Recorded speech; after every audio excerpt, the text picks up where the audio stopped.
압도적 재미 매불쇼. 자, 그러면 지금부터는 또 경제 이슈가 굉장히 많거든요. 예. 경제 이야기하러 지금 출발합니다. 경제. 자, 한 분 한 분 만나보겠습니다. 요즘 아주 잘 나가는 분입니다. 박시동 평론가 박수로 모시겠습니다. 네, 안녕하세요. 네, 반갑습니다. 네, 교보문고가 선정한 평생 한 번은 꼭 읽어봐야 될 명저에 꼽힌 저자 박시동입니다. 네? 진짜로? 뭐 어떤 책이요? 코스피 1만 넥스트 레벨이 명저 레벨 프리미엄이 올랐습니다. 아니, 평생 읽어야 할 도서에 올랐다고? 그렇더라고요. 진짜예요. 평생. 그거 얼마 좀 올리시는 거예요? 와, 대단하네. 네네네. 이거는 얼마나 영광스럽습니까? 그러니까요. 네. 그 교보에서 뽑은 거죠, 그거를? 네네네. 그래서 전국 모든 교보 지점에 네. 그 프리미엄 셀러로 꼽힌 책 몇 권만 따로 매대가 있더라고요. 와, 네. 대단. 앞으로 2달간 그렇게 전시된대요. 와, 대단합니다. 그런 사람입니다. 이거는 진짜 대단합니다. 고맙습니다. 네. 진짜 잘 나가시네. 와, 훌륭합니다. 고맙습니다. 자, 그리고 언론 잘 들어의 저자 최경영 기자님 박수로 모시겠습니다. 안녕하세요. 네, 안녕하십니까, 최경영. 네, 반갑습니다. 우리 최경영 기자님은 댓글 보지 마라. 요새 일 있었나요?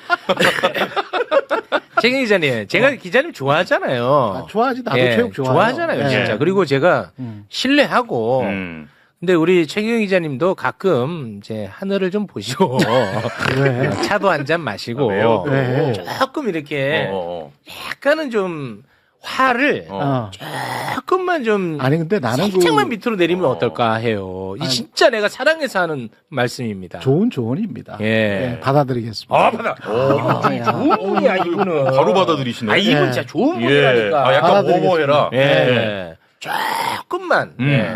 예. 그렇게 좀 한번 부탁 한번 드려봅니다. 네. 지금 뭐 내가 욕 더 먹는데 내가 뭐 이렇게 조언을 누구한테. 드릴 입장은 아닌데. 아니, 이제는 저항하기도 싫어. 그래, 그게 좋다. 기력 빠져 있는 거. 힘이 빠졌어. 좋아. 기력 빠진 거 이런 좋다. 모습 처음인데. 좋아. 고맙습니다. 네. 자, 그리고 이분은 조금 기력을 올렸어요. 정반대예요? 이분은 메시지는 좋아. 예. 그런데 약간 좀 이 졸린 듯한 말투가 있어요. 약간 에너지를 올려야 되는군요. 그리고 예. 이분은 본인 주장에 대해서 굉장히 오랜 기간 주장을 해왔기 때문에 예. 강력한 주장이거든. 그런데 톤 자체가 약간 나른해. 약간 힘이 없구나. 요거는 좀 올라와야 됩니다. 예. 김원장 기자님 박수로 모십니다. 안녕하세요. 안녕하세요. 고맙습니다. 네. 우리 두 사람 대해서 정말 잘해. 내가 잘하. 두 분을 좋아하니까요, 제가. 우리가 KBS 동기잖아요. 동기예요. 저 입사 동기. 입사 동기고. 오, 화려하다. 30년 전에. 같은 반이었어. 화려하네. 심지어는 같은 반이었어. 그러니까 이제 저 신입사원 연수를 같은 조였어요. 그러면 그 수백 명인데 수백 명 중에서 같은 반이었어. 와, 신기하네. 네. 그러면 그 나이는 어떻게 돼요, 두 분이? 저보다 한 살 위에요. 그래요? 알겠습니다. 왜 죽여요, 나이가? 아니, 그냥 궁금해가지고. 30년 같이 했어요. 엄청나게 네. 화려한 기수군요. 네. 그런데, 고맙습니다. 좋아하는 프로야구 팀은 같은데 경제적인 생각은 많이 달라요. 많이 달라요? 많이 달라요. 비슷하지. 뭐 비슷한 부분도 있고. 한 명은 다르다 그러고 한 명은 비슷하다 그래. 비슷한 것도 비슷한 있고, 부분도 있고요. 네. 다른 것도 있고. 그렇겠죠. 네, 그건 맞아요. 자연스럽죠. 네. 네. 그렇죠, 뭐. 고맙습니다. 자, 그러면 어떤 분 먼저 어떤 이슈로 출발을 해볼까요? 오늘 두 분이 이제 부동산 위주로 가시고 부동산 쪽으로 저는 할까요? 꼽사리 좀 끼다가 마지막에 추경 하겠습니다. 이야기 좀 네. 할까요? 추경으로 예. 해볼까요? 추경. 네. 추경 우리가 이거 많이 다뤘었는데 박근혜 때 추경할 때는 조선일보가 보도할 때 항상 이제 추경이 작은데 국회에서 뭐 발목을 잡는다. 추경은 좀 더 하라고 해요. 최소한의 불세시계다. 예. 이게 패턴이잖아요. 경기부양 추경. 예, 너무 저게 작다. 이제 박근혜 때. 요건 박근혜 때. 문재인 때는 야, 빚내서 3년 연속 추경되면 경제 살아난다는 거는 또 뭐야. 무슨 논리냐. 뭐야? 같은 언론사인데. 이거 재밌다. 그런 다음에 또 이제 어. 윤석열 때 되잖아요. 윤석열 때 예, 됐잖아. 윤석열 때 되면 지원 규모 59조로 역대 최다. 소상공인 숨 넘어가는데 안타깝다 윤 대통령. 아, 추경 민- 합의가 이제 불발돼가지고. 민생 위에 재정 적극적 역할 단독 윤 정부 내년 초 추경. 와. 그러니까 좋죠. 그러니까 박근혜 때는 추경하면 불쏘시개고 윤석열 때도 소상공인을 위해서 무조건 해야 눈물 닦기 되는 위해서는 거. 해야 추경해야 된다. 되고. 예. 최대로 해야 되고. 예. 야, 이거 재밌다. 예, 한 59조 정도. 지금 근데 이재명 대통령 들어서 예. 이 같은 패턴이 나와야 되거든요. 문재인 노무현 때랑 똑같은 패턴이 나와야 돼요. 그렇죠. 그렇죠. 근데 좀 달라. 오, 야, 이거 너무 너무 신기한 거야. 다른 게 일단 이 대통령 말을 거의 그대로 써줬어요.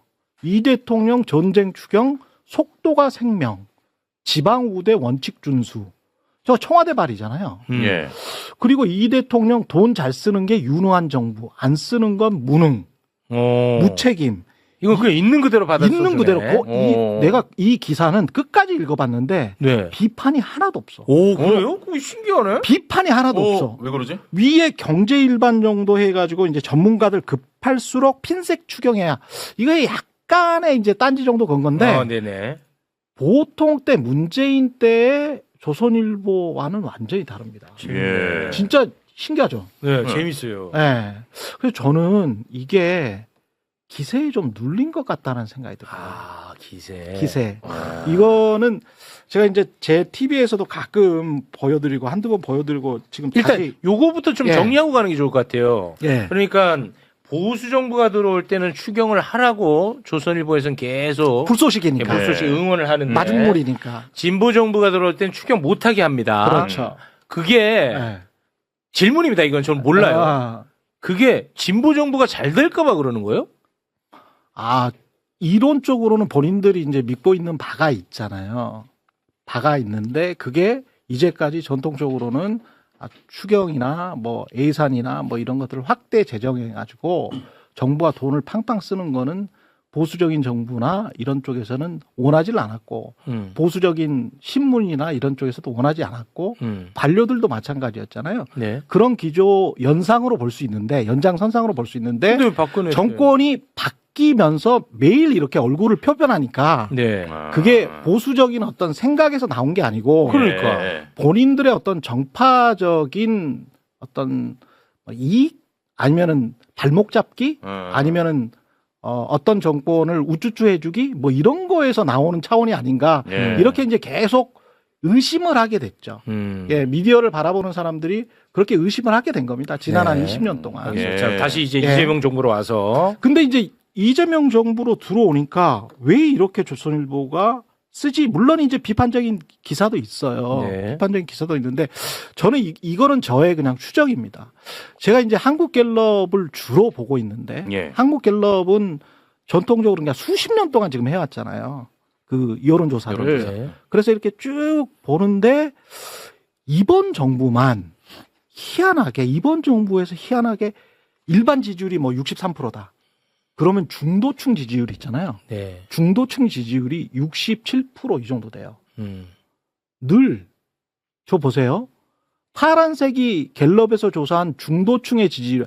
본인이 중도라고 생각하는 사람들이 이재명 정부를 얼마나 지지한다.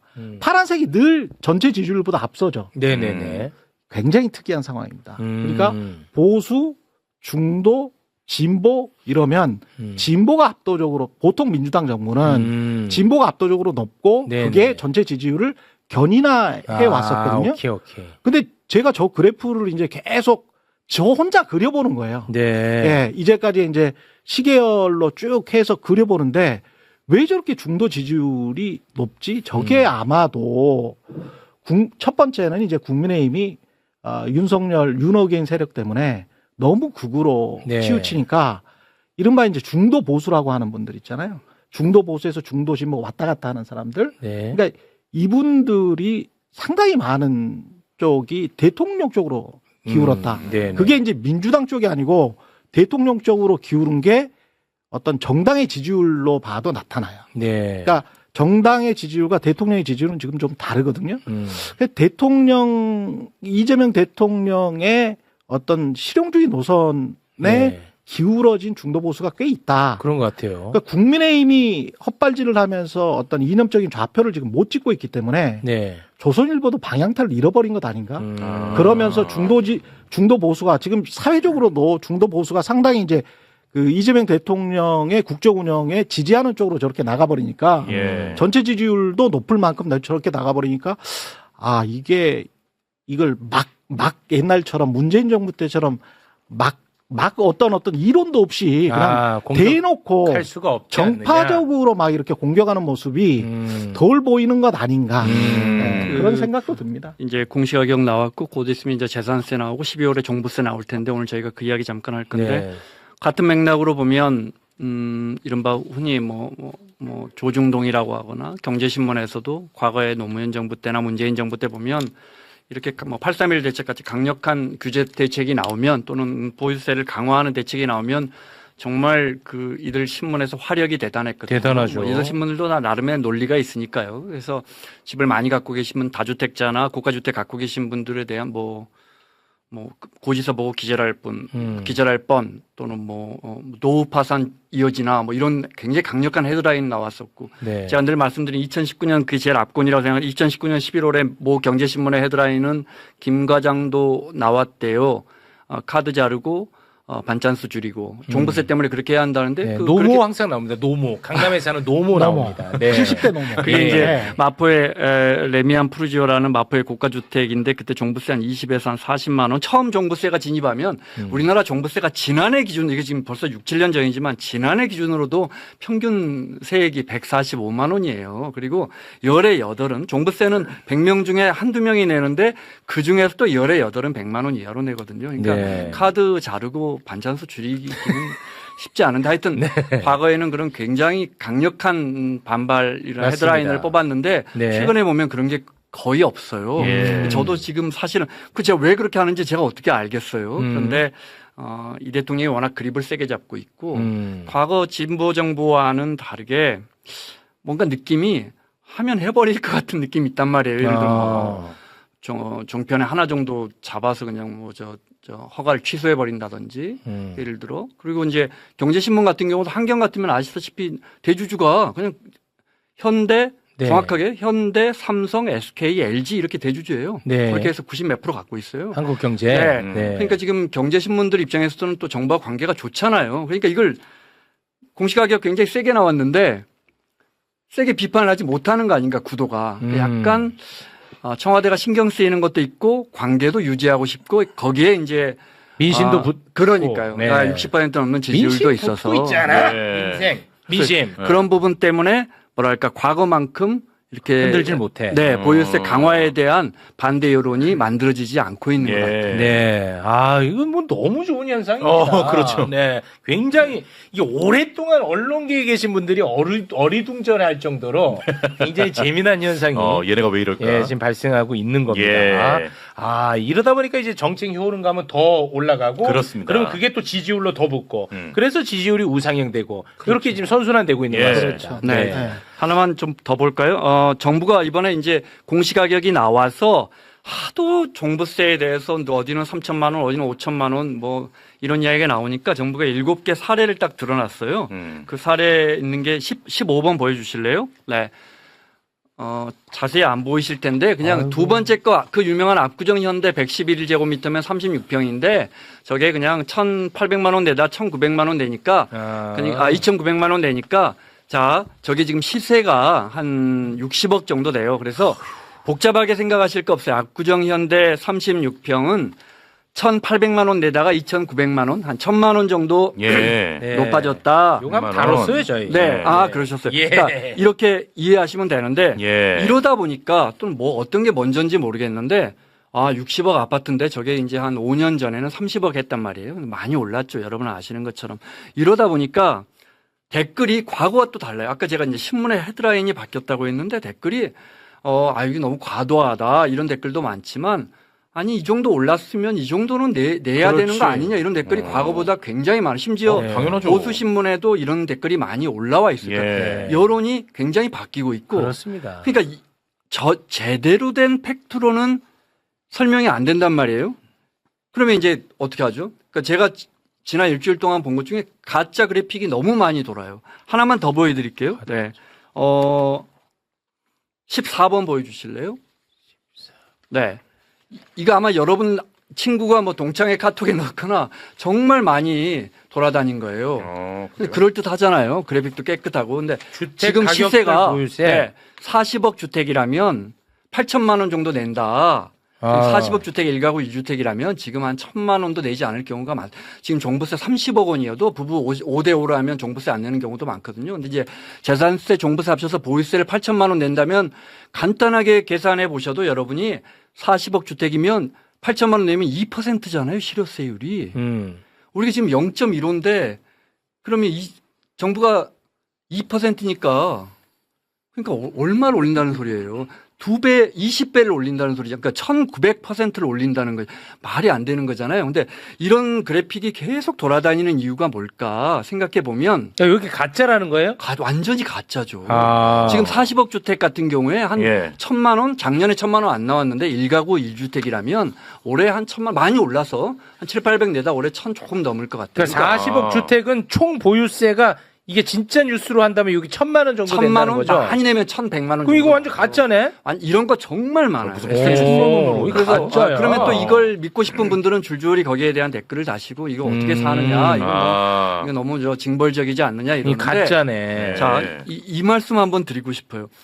왜 정부가 내놓은 앞서 보여드린 그런 표가 있는데 이걸로 항변하지 않고 가짜 그래픽을 만들어야 할까? 진짜로는 항변이 안 돼. 설득이 안 되는 안 거예요. 돼. 진짜. 진짜로는 안 되니까. 흔들 수가 없어. 이게 예. 지금 그 동안에 얼마나 꿀을 빨아왔었는지 강남 아파트 소유자들이 예. 그 특히 이제 윤석열 정부 때도 꽤 많이 올랐잖아요. 근데 그때 얼마나 꿀을 빨아왔는지를 제가 이제 재미나이랑 한번 계산을 해봤습니다. 이게 사실은 이제 시가하고 공시가하고 과표가 있기 때문에 뭐가 뭔지 사람들이 막 헷갈려해요. 근데 재산세를 어디에다 매기냐고 하면 결국은 과표에다 매기거든요. 제가 세 번째 말한 것 과세 표준에다 매기는데 자료 한 11번 보여주십시오. 가령 이제 강남의 아파트가 과거 윤석열 정부 때 50억이었는데 70억이 됐다고 쳐요. 예. 그래서 한 20억이 올랐다고 칩시다. 20억 올랐어. 1년이건 뭐 2년이건 저는 별 의미가 없습니다. 그럼 공시가격은 보통 이제 시세의 69%니까 저는 뭐 70%로 넉넉하게 잡았습니다. 너무 낮아. 2023년이면 시가가 50억짜리가 공시가는 35억 원이 되고요. 네. 여기에 이제 과표라는 걸 또 계산을 해야 되는데 과표는 여기 공시가 곱하기 또 45%를 또 해줍니다. 거기 뭐 공정가율인지 뭐 이상한 걸 또 꼽해주고. 공정시장 가액 비율. 공정시장 공정시장 가액 비율이라고 그렇죠. 뭐 0.뭐 이걸 또 꼽해줘서 그렇죠. 깎아줘. 네. 이걸 난 다 도대체 깎아주네. 이해를 못하겠다고 이놈아. 네. 그래서 그래서 또 깎아줘. 그래서 다시 한번 보여주시면 네. 20억이 올랐는데 예. 제가 이제 대략 재미나이 그 똑똑한 놈이랑 한번 계산을 잘 해봤어요. 최종 재산세만 봤을 때 종부세를 빼고 재산세만 봤을 때는 재산세 납부액이 저건 각종 공제가 들어간 게 아닙니다. 공제를 하면 더 빠질 수 있어요. 재산세 납부액이 1,110만 원이었던 게 50억이 70억짜리는 1,165만 원으로 55만 원 오릅니다. 뭐 장난치냐. 시가는 20억 올라요. 시가는 20억 올라. 시가는 20억 오르는데 그런데 세금은 재산세 납부액은 55만 원 올라요. 이거는 무슨 장난치냐. 근데 저걸 저렇게 꼼꼼하게 해놓은 게 아이고. 윤석열 정부 때 저 재산세 과세 표준할 때 공정시장가액 비율이라는 거를 60%에서 45%로 낮춰놨어. 또 낮췄어 그 와중에. 그러니까 시가가 아무리 올라도 와. 공시가를 또 공시가 같은 경우도 최근에 이제 나왔잖아요. 최근에 나왔으면 이게 어떤 과정을 거치냐면 시가가 뭐 20억 올랐어. 근데 이제 공시가가 나올 거 아니에요. 공시가 나오면 열람을 해요. 주민들이 열람을 해가지고 강남 아파트 주민들이 이거 뭐 공시가가 너무 오른 거 아니야? 그래가지고 민원을 냅니다. 민원을 내요. 구청에다 민원을 내. 그러면 구청에서는 공시가 심의위가 있어요. 공시가 심의위에서 이제 간평사분들도 있고 뭐 세무사분들도 있고 여러 분들이 있습니다. 그분들이 해가지고 대충 한 또 5% 정도 조정을 해줍니다. 또 해줘. 그러니까 이게 끊임없는 조정이야. 그러니까 여러분이 뭐 이렇게 헤드라인으로 딱 보고 얼마가 나온다. 지금 김원장 기자가 이야기한 것처럼 얼마가 나온다. 이런 것들은 공제도 빼고 뭣도 빼고 이 정부에서 또 마사지 해주는 거 있지 않습니까? 대통령 시행령으로 마사지 해준 것들 이런 것들 다 빼고 를 생각을 해보면 이 사람들은 거의 내지를 않는 거예요. 그렇지. 시세가 오른 것만큼은 거의 내지를 않는 겁니다. 이런 부분에서 생각이 좀 다른 것 같아요. 네. 아이고, 우리 말꼬리 잡는 건 아니고 싸우지 마시고. 이 강남 지역에서 꿀 빨았다는 표현은 저는 맞지 않다고 생각해요. 물론 이제 우리 최 기자가 근데 저희 생각보다 친해요. 네. 그런데 제가 계속 정말 강조 전에도 한번 말씀드렸던 것 같은데 그분들이 어떤 나쁜 의도를 가지고 시장에 진입했고 그걸 보유하고 있다면 우리가 그런 시각으로 봐야 하지만 정부도 약간 그런 시각이 있는 것 같은데 이분들은 그냥 우리나라의 한강벨트의 강남에 있는 부동산을 보유함으로써 오는 수익률이 너무 높아요. 네. 그러니까 정당하게 시장에 참여하신 거예요. 합리적 맞아요. 기대 효과를 가지고. 그들을 그래서 비난하는 지금 사람은 없습니다. 이 대통령이 말한 그러니까 이 네. 대통령이 말한 것처럼 그 수익률을 선진국 수준으로 좀 낮춰주자 이렇게 해야 하기 때문에 그렇습니다. 이 강남 분들에 대해서 우리가 이렇게 좀 아니 그런 사람은 없어요. 강남 사람들을 없어요. 비난하려고 이분들이 비난하려고 꿀을 하는 그러니까 건 아니고요. 최 그건 기자가 아니야. 말한 것은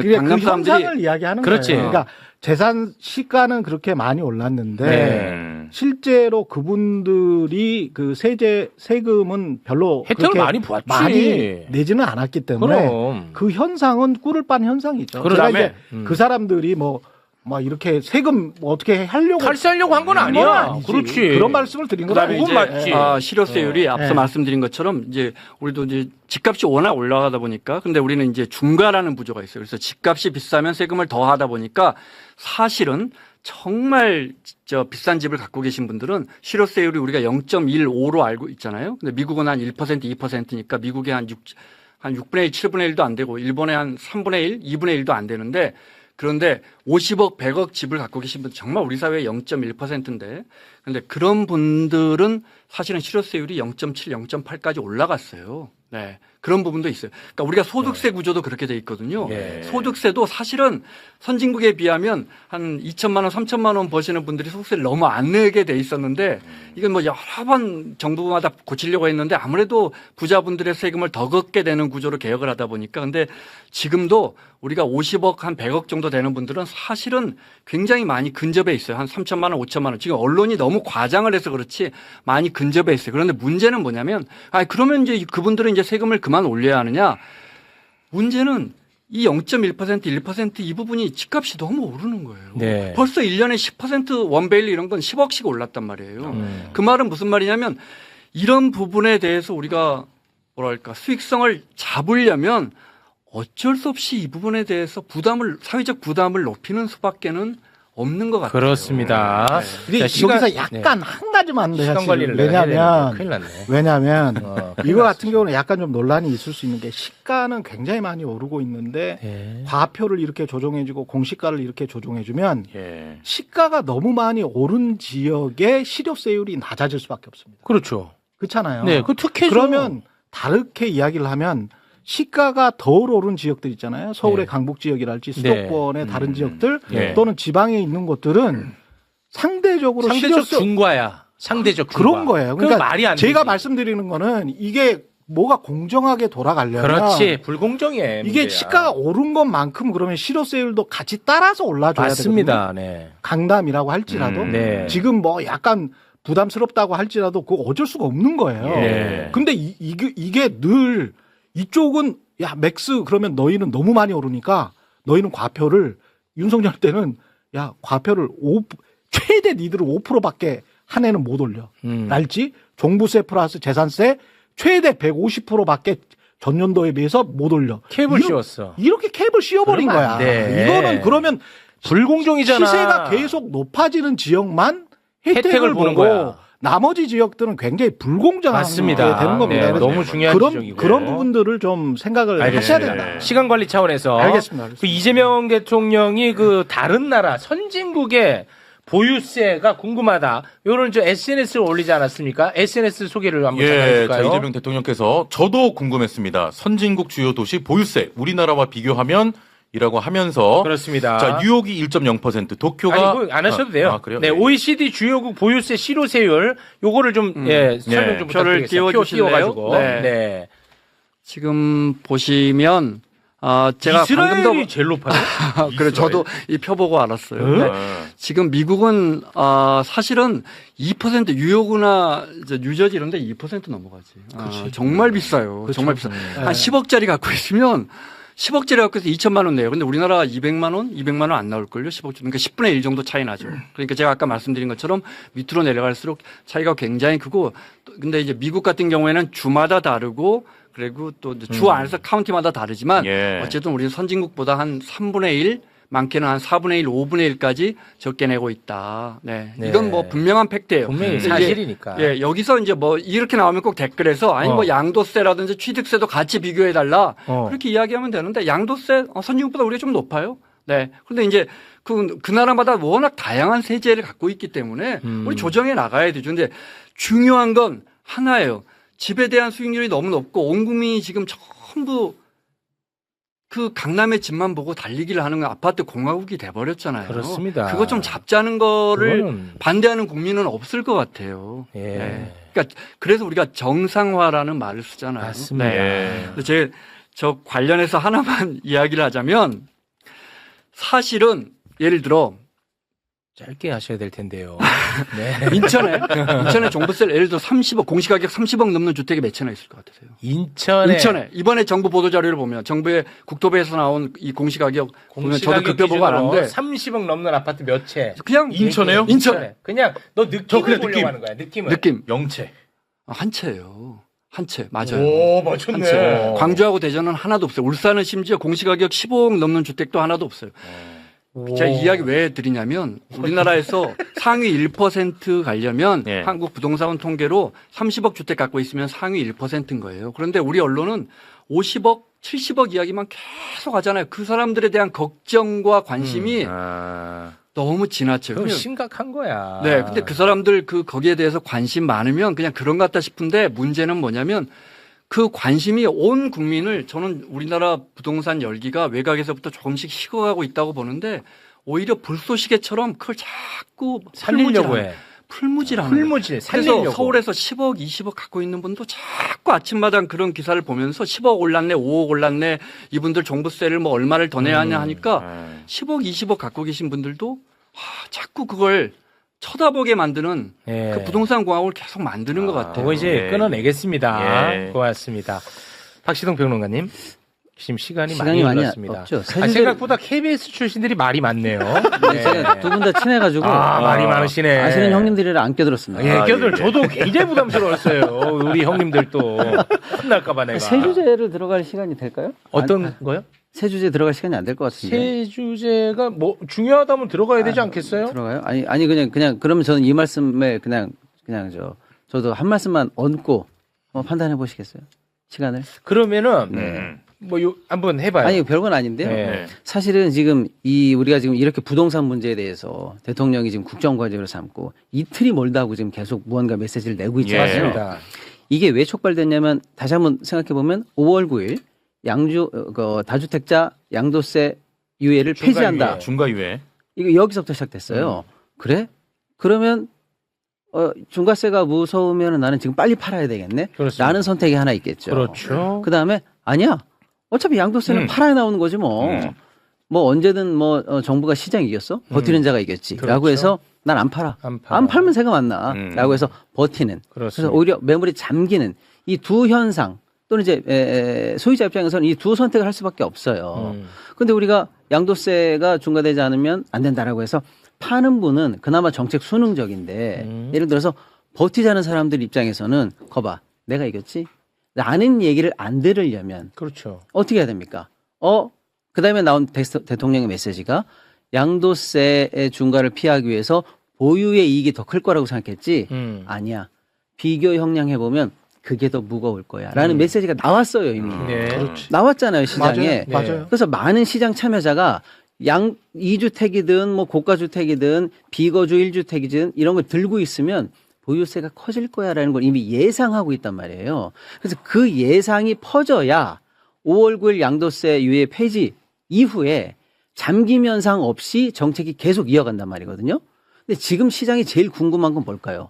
5월 9일 이후에 우리가 방금 얘기하고 있는 보유세 단계로 정부가 카드를 1, 2, 3, 4, 5, 6, 7, 8로 낼 거냐 안 낼 그렇지. 거냐가 제일 궁금한 거예요. 그게 핵심이죠. 그래서 만약에 정부가 이 카드를 접는다 또는 유예한다 상황을 좀 지켜본다라는 느낌이 나오면 거봐. 꼬리 내리지. 그렇지. 선거 때문에 또 눈치 보는 거 봤지. 그렇지. 거봐. 버티는 자가 이긴다고 했잖아. 세다고 한 건 늘 언제나 허풍이었어라고 하면 오히려 5월 9일 이 D-Day를 믿고 판 사람만 바보 되는 거예요. 그렇습니다. 여기에 앞으로 4년간 부동산 정책의 최대의 바로미터가 저는 있다고 보는 맞습니다. 거예요. 여기가 분수령이에요. 분수령이야. 그래서 지금 우리가 하고 있는 이 보유세 논란은 뭐냐면 5월 9일 이후에 그 다음 카드로 가기 위한 이제 진카가 나온다는 거예요. 이제 나옵니다. 예. 그래서 보유세 부담이 많네 적네라고 해서 지금 지난주 청와대 일각에서 사실은 그런 기사가 나왔었거든요.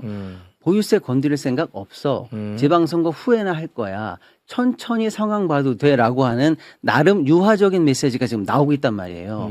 그게 시장에 주는 메시지는 제가 볼 때는 굉장히 충격적인 거예요. 뭐냐? 보유세를 안 건드릴 수도 있겠네라는 메시지예요.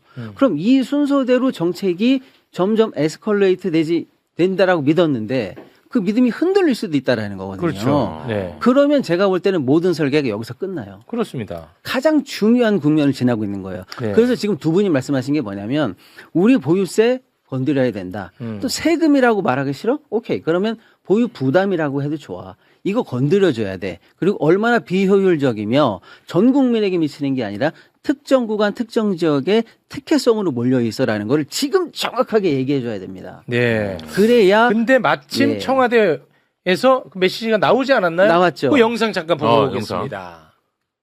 그 여러 가지 얘기하시면 측면의 보유세도 있는 겁니까? 보유세 부분은 지금 현재 최후의 수단으로서는 생각해 볼 수는 있는데 현재 검토 지시가 내려간 상태는 아닙니다. 대신에 만약에 부동산 문제가 잡히지 않는다면 네. 쓸 수 있는 시등카드적인 성격을 갖고 있다고 볼 수 있습니다.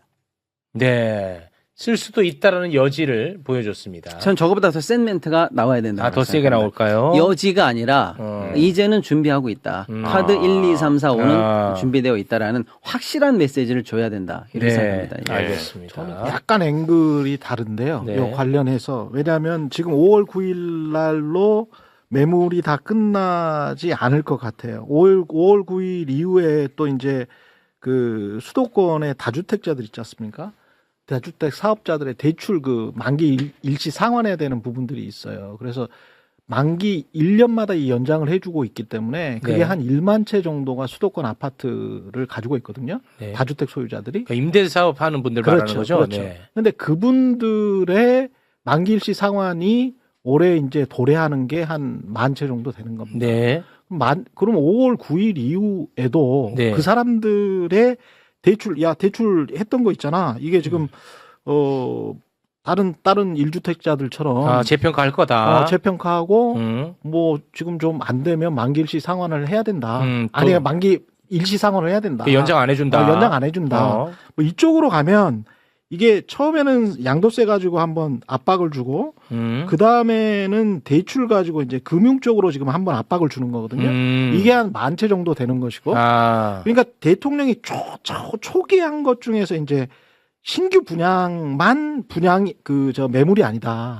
기존 주택의 매물이 훨씬 더 클 수 있다라는 그 말을 떠올려 보면 5월 9일까지는 다주택자의 양도세 중과 유예를 가지고 종료하는 걸로 잡고 매물이 나오는 걸로 하고 그게 그 이후에는 대출을 임대 사업자들의 매물로 그렇죠. 한번 또 두 번째 잡고 예, 그걸로 안 될 때 보유세 꺼내지 않겠느냐? 아니요. 거기에서 이제 중간에 또 한 개 지대가 있는 게 제가 아까 말씀드렸다시피 공시가하고 과표만 조정을 해도 확 높아져요. 아, 그 방법도 있다. 아, 그건 보유세가 아니지. 과표가 윤석열 때 60%에서 45%로 그러네. 낮춰졌잖아. 그것도 방법이 맞네, 있을 수 맞네. 있네. 그래서 그러네. 제 얘기가- 올려버리면 되는 거야. 제 그러니까 얘기가- 도 있네요. 굳이 아, 예. 굳이 누진적인 보유세를 어떤 실링을 두고 다른 아, 구간을 만들어 가지고 입법을 아하. 할 필요도 없고 예. 여기에서 이렇게만 해도 돈 3, 오케이. 4천만 원 강남 아파트 쪽이 돈 2, 3천만 원 더 부과하는 거는 굉장히 쉬워요. 오케이. 그래서 제 얘기가 네. 그 얘기예요. 그 뭐냐면 얘기야. 자꾸 보유세 또 그리고 대통령이 분명히 대통령 선거 전에 세금 건드리지 않겠다고 그랬잖아. 뭐 또 이런 거 말꼬리 잡아가지고 자꾸 이런 이미지 공격도 들어가고 마치 대단한 과세 폭탄이 나오는 것처럼 언론들이 사실은 프레이밍을 잡고 있으니 네. 그런 얘기 할 필요도 없어요. 아. 그래서 그 제도를 살짝만 설명드리면 원래는 너 집 얼마야? 100억이야. 그럼 100억이 세금 내. 이래야 되는데 100억에 몇 프로? 도대체 왜 공시지가라는 건 있는 거야. 이걸 많은 사람들이 잘 모르세요. 근데 나는 100억에 팔았는데 내 윗집은 90억에 팔 수도 있고 내 밑에 집은 110억에 팔 수도 있잖아요. 그러니까 판 거에 따라서 왔다리 갔다리 세금을 내고 건강보험을 내고 막 이러니까 이게 좀 균일하게 행정이 안 되잖아요. 필요하다. 그런 측면에서 행정을 위해서 좀 요 정도로 균일가를 맞춰보자라는 제도가 공시지가예요. 근데 우리는 그동안 왜 공시지가가 문제가 됐냐면 엄밀히 보면 시세의 절반으로 맞춰져 있었어요. 예. 우리 국민들 머릿속에는 늘 반이다 이런 생각이 있었어요. 너무한 거잖아요. 너무해. 균일성 때문에 이 제도가 들어간 건데 오히려 시가의 반으로 해서 마치 세금을 깎아주는 용도처럼 예, 우리가 생각이 했단 말이에요. 그렇습니다. 그래서 이거를 현실화하자라는 건 이미 법이 통과된 거예요. 그렇죠. 지금 손댈 거 없어요. 네. 그래서 도대체 시가의 몇 %까지 올릴 거냐 목표도 다 설정돼 있었는데 그렇죠. 윤석열 정부 시작하자마자 잠깐 그만합니다라고 하고 도대체 몇 %까지 시가에 부합해야 되느냐를 놓고 연구 용역을 한다 만다 하다가 지금까지 흐지부지된 상황이에요. 이거를 문재인 정부 때 하던 프로세스대로만 가도 그냥 가는 거예요. 예. 그냥 가는 중간에 겁니다. 꺾이면 안 된다는 예, 거야, 그냥 핵심은. 시가에 80이든 70이든 목표대로 가자 그러면 그냥 가면 그만인 거예요. 네. 자, 그 다음이 나온 게 공시지가예요. 이제 그래서 음. 그럼 그 공시지가대로 그럼 세금을 내면 되는데 정책적인 상황의 변동성이나 이런 것도 있는데 너무 행정권에 대한 재량적 이런 거 없이 일괄로 적용하면은 여지가 적다. 운영의 묘를 달라라고 해서 공정시장 가액 비율이라는 이상한 말을 말도 안 되는 붙이면서 거야, 그거는. 사실은 공무원이 내 마음대로 가감하겠다는 뜻이에요. 그거는. 예. 행정부가 내 마음대로 가감하겠다는 권한을 달라는 거예요. 입법 없이. 안 돼. 예. 그 공정시장 가액 비율도 그런데 동네마다 다르고 그것도 올리려다 보니까 갑자기 또 아까 최경영 기자님 말씀처럼 야, 전년도보다 덜 올려야지 이런 게 들어간 거란 말이에요. 예. 다 문재인 정부 때 이거 정상화하자고 했던 거예요. 아주 소리 소문 없이 이것만 법대로 원래 하던 대로만 해도 세금을 건드렸다는 얘기 들을 필요도 없이 필요도 정상화됩니다. 예. 고맙습니다. 카드가 있네. 카드 있다. 예, 아, 카드 여러 근데 장 그것도 있습니다. 또 안 된다? 음. 그때는 보유세 꺼낼 수 있다라는 메시지인 그렇죠. 거예요. 됐죠? 예. 그렇게 정리하도록 하겠습니다. 네. 굉장히 중요한 얘기를 많이 했음에도 불구하고 아직도 최욱의 선거 개입, 최욱을 반드시 고발해야 된다라는 그런 글들로 지금 도배가 되고 있는 그런 상황입니다. 아이고. 기자님들한테 또 한 번 조언을 구하면서 마무리 짓겠습니다. 어제 매불쇼 방송이 올라갔습니다. 네, 거기에 여러분의 이해를 돕기 위해서 한준호 의원이 본인이 직접 찍은 영상을 뒤에다 붙였어요. 본인이 찍어서 올린 영상을 올렸어. 그리고 그 영상에 대해서는 그 누구도 비평하지 않았어. 그게 다야. 예. 근데 이게 이제 선거 개입이다. 근데 선거 개입이 그 한준호 의원한테 도움이 되는 개입이라는 거야? 아니면 해가 된다는 개입이야? 여기서 말씀하시는 건 해가 되는 개입이라고 얘기하시는 거겠죠. 그거는 그러면은 한준호 의원에 대한 모욕입니다. 한준호 의원이 직접 올린 영상이야. 누가 몰래 촬영한 것도 아니고, 누가 몰래 뭐 녹취한 것도 아니고, 예. 본인이 직접 올린 영상이라니까. 예, 여기까지 제 생각인데, 오케이. 내가 틀렸다는 얘기를 솔직히 듣고 싶어. 난 그래서 사과하고 싶어. 이게 그 언론사에서 가장 중요한 매불쇼랄지 김어준의 뉴스공장이랄지 매불쇼만 얘기하세요. 굉장히 크잖아요. 매불쇼만. 네. 매불쇼도 하나의 이제 큰 미디어가 됐어요. 네. 근데 이제 편집권이 가장 중요한 맞습니다. 권력입니다. 맞습니다. 그래서 어떤 뭐 지사 후보의 본인이 한 거를 이제 매불쇼 뒤에다가 이렇게 붙였다는 거잖아요. 네, 맞습니다. 만약에 매불쇼에 100만, 200만 보통 한 클립 올라가면 200만 정도에 보는 시청자들이 함께 이렇게 보게 되잖아요. 네, 맞습니다. 함께 보게 됨으로써 긍정적 효과가 있다, 부정적 효과가 있다라는 거는 네. 물론 이제 그거는 앞단은 매불쇼의 편집권이니까 그거는 그쪽의 판단이에요. 그래서 다른 분이 또 나도 하고 싶다 그러면 또 올려주면 되는 거야. 또 올려주면 되는 건데 그 다음에 이것 때문에 나는 영향을 받아가지고 혹시 민주당 당원들이나 여론조사를 하면 국민들이 나는 투표를 이렇게 하게 됐어 저렇게 하게 됐어라고 생각하는 그 전제 자체가 인간에 대한 무도한 생각입니다. 인간이 그렇게 단순해. 매불쇼에 한준호가 올라왔다고 뭐 긍정 투표를 하고 매불쇼에 한준호가 안 나왔다고 부정 투표를 합니까? 자, 그렇게 이제 봐버리면 미디어가 투표와 바로 이게 직선적으로 연결이 되거든요. 미디어에서 어떤 거를 보도를 하고 보도를 안 한 거에 따라서 투표에 어떤 영향을 지대하게 미친다. 그럴 만한 사안은 전혀 아니다라고 저는 봅니다. 정치를 모르니까 뭐 네. 말 얹기가 무서운데요. 제가 매불쇼에서 불러주시면 나오는 이유는 하나예요. 제가 KBS에 있을 때나 최욱 씨를 보면 거대한 유튜브 채널 운영하시지만 방송이란 건 상하로 진실과 거짓이 있고 왼쪽과 오른쪽에 균형이 있는데 최소한 그것을 지키려고 무지 애를 쓰는 사람처럼 저는 평가해요. 그래서 그래서 맞습니다. 저는 나오는 거예요. 그걸 노력하는 사람을 저는 저널리스트라고 생각을 하거든요. 근데 그래서 제가 지금 왜 이런 질문을 하냐면 좀 그거는 저는 진짜 그러려고 하거든요. 근데 노력이잖아요. 그럼 노력을 하다가 다 틀릴 수 있다라는 거야. 이거 노력이 맞죠? 물론이죠. 네. 그럼 난 네. 틀리면 난 사과하고 싶어요. 아니 근데 그거는 예. 틀렸는지 안 틀렸는지는 시청자들이 판단을 하는 건데. 근데 그 생각이 너무 다양하잖아요. 다양하잖아요. 근데 예를 들어서 예.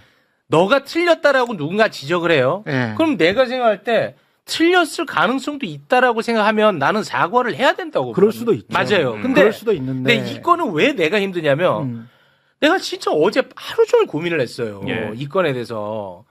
내가 이걸 정말 잘못한 걸 수도 있잖아요. 왜냐하면 그렇게 생각하는 사람들이 많으니까. 언론도 그렇게 쓰더라고. 예.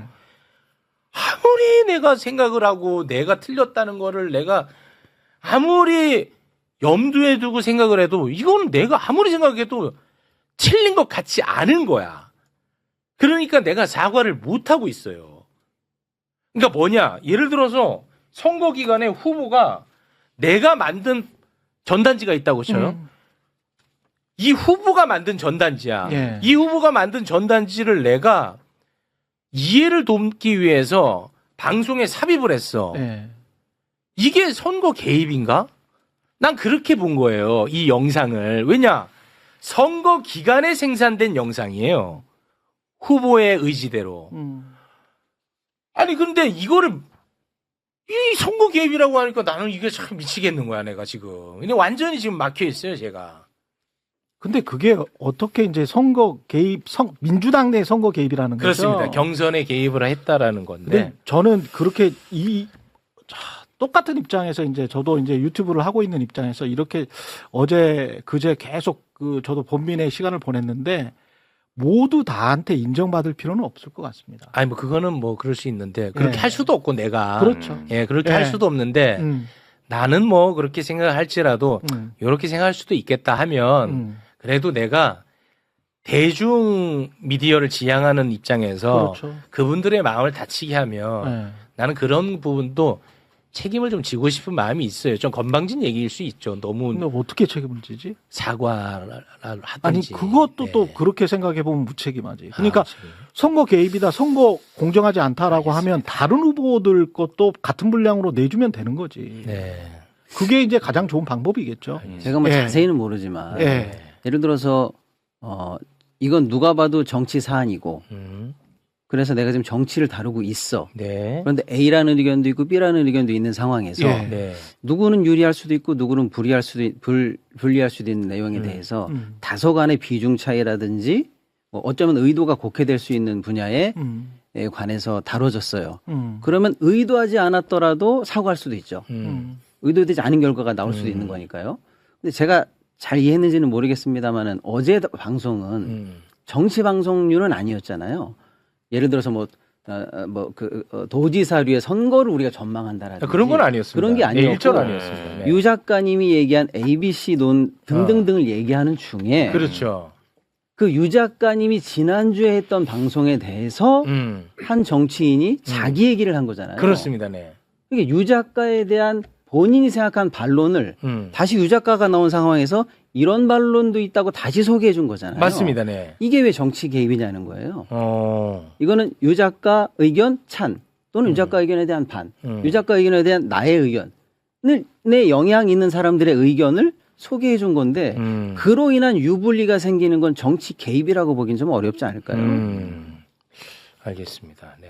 그거는 또 하나의 의견으로 네. 받아들이고. 한마디만 더 해도 돼요? 한마디만 더 하세요. 예. 짧게. 우리 또 썬킴 또 개입이 들어갑니다. 썬킴. 예, 3부 개입 논란. 왜냐하면 그 유시민 작가님을 저도 오래 전부터 이제 같이 방송을 해왔고 예. 아니면 이제 국회의원 시절에도 만나 뵙고 거의 비슷한 이야기를 들었기 때문에 그때 들었던 이야기와 지금 하시는 이야기가 약간 좀 뉘앙스가 달라요. 그 아. 부분만 좀 말씀을 드리고 네네네. 싶은데 국회의원 때 제가 KBS 기자로서 유 작가님의 당시는 의원님이죠.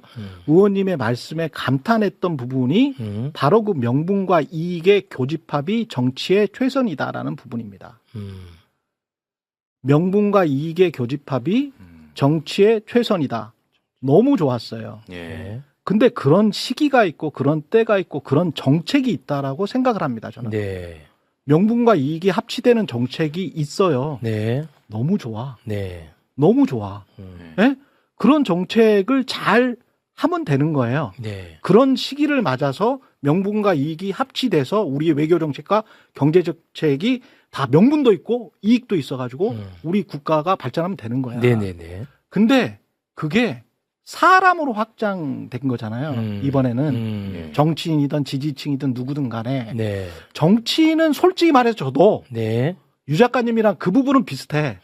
비로 염두에 두고 있는 사람이 저 안에도 있어. 제 마음속에 분명히 있어요. 네. 그러나 그게 제 편견일 수도 있어. 제 편견일 수도 있어요. 네. 그래서 국민 일반이나 지지층이면 뭐 수백만이잖아요. 네. 수백만이나 수천만을 A, B, C로 분류한다는 거는 네. 시기나 때나 정책 같은 사물적인 게 아니고 사람이잖아. 네. 사람의 마음이 왔다 갔다 하지. 시대에 따라서, 네네. 시기에 따라서, 정책에 따라서.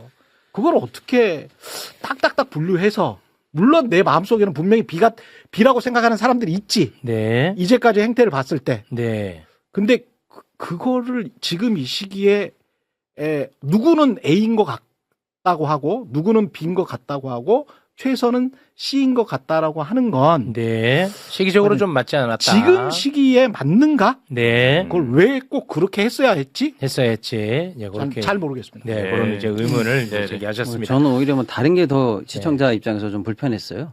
어쨌거나 다 좋은데 유시민 작가가 이런저런 얘기를 하셨고 방금 최 기자님 말씀하신 것처럼 그 전주에 했던 말씀에 대해서 다소 오해 있을 수 있었다라는 말씀까지도 어제 하셨거든요. 근데 어저께 방금 말씀하신 그 정치인의 얘기는 낚시 좋아하니까 정부에게 신경 쓰지 말고 낚시나 하시라는 얘기를 했어요. 아이, 그만해. 또 뭐 덧붙이지 마. 그러니까. 여기서. 예. 알았어요. 그러니까 여러 네. 가지로 불편한 구석들이 다 있는 거지. 네. 또 보시는 분들에 따라서 유불리가 있는 건데, 아니 저는 이제 최욱 방송에 대해서 선거 개입이라라고 하니까 네. 불편함은 이렇게 있을 수 있는데 이게 왜 선거 개입이냐 그 얘기입니다. 네네네. 예. 알겠습니다. 각자 불편한 게 이렇게 예. 다 다른데. 오케이, 그렇습니다. 알겠습니다. 네. 네. 자, 이 얘기를 뭐 길게 할 수는 없기 때문에 여기서 좀 마무리를 짓겠습니다. 예, 예. 네. 자, 함께 해주신 세 분과는 여기서 인사를 나누고요. 썬킴에는 진짜 우리가 개입을 해버린 겁니다. 맞습니다. 함께 해주신 세 분 덕분에 아주 좀 풍성했습니다. 예. 이야기는. 고맙습니다. 세 분 대단히 고맙습니다. 감사합니다. 감사합니다. 감사합니다.